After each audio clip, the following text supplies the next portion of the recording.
As the impact of President Obama's historic visit to Cuba continues to unfold, we've been talking to an American who was held prisoner on the island for 5 years, now enjoying his first year of freedom. I continue my exclusive conversation with Alan Gross in Miami. It was chilling, and particularly being in Miami at this particular juncture, it was encouraging. It was courageous. He made a courageous statement, and I was proud of my president.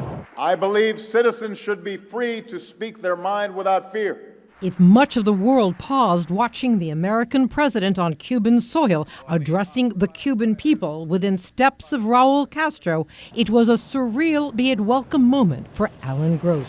What was the message that you heard? I heard that he said to the Cuban people, have hope, have faith, things will be better.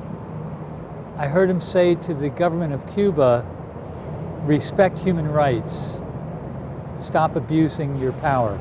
Gross's 5-year incarceration and ultimate humanitarian release as part of a swap for 5 Cuban spies is said to have been pivotal in the warming of U.S.-Cuban relations that led the president here. When the journalist said to Raul Castro, what about the political prisoners? Give me a list of the political prisoners and I will release them immediately. Raul Castro said, what political prisoners? What political prisoners? Give me a name.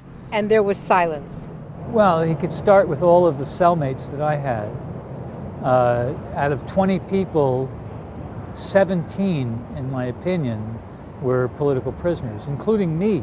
If you had been in that room, what might you have said? It's baloney.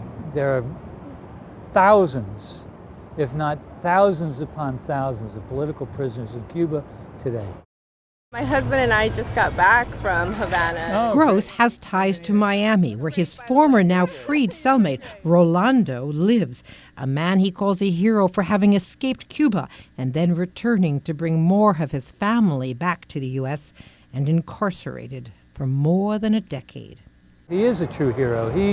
He represents the Cuban experience for many Cuban Americans.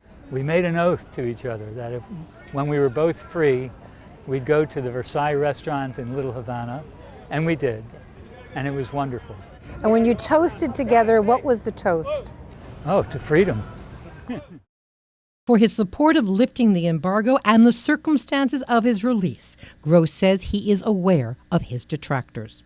And there are those in Cuba who steadfastly remain against it too. And some of those people in South Florida have told me to crawl under an effing rock and die. But I'm not going to do that, and their sentiment is misplaced. Headlines of this trip, he says, have personal significance for him. The internet should be available across the island so that Cubans can connect to the wider world. When you were there discussing broadband or assisting with broadband, you ended up in prison. Right. Was that a little difficult for you to look at? Absolutely not. I think that it vindicates the work that I was doing. If you had a message for the people of Cuba, the Cuban people, what would it be?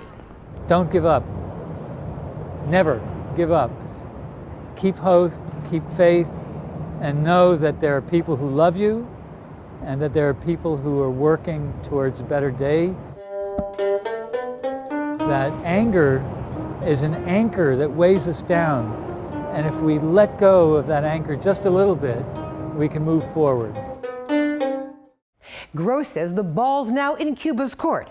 It needs to act. Michele Gillen, CBS 4 News.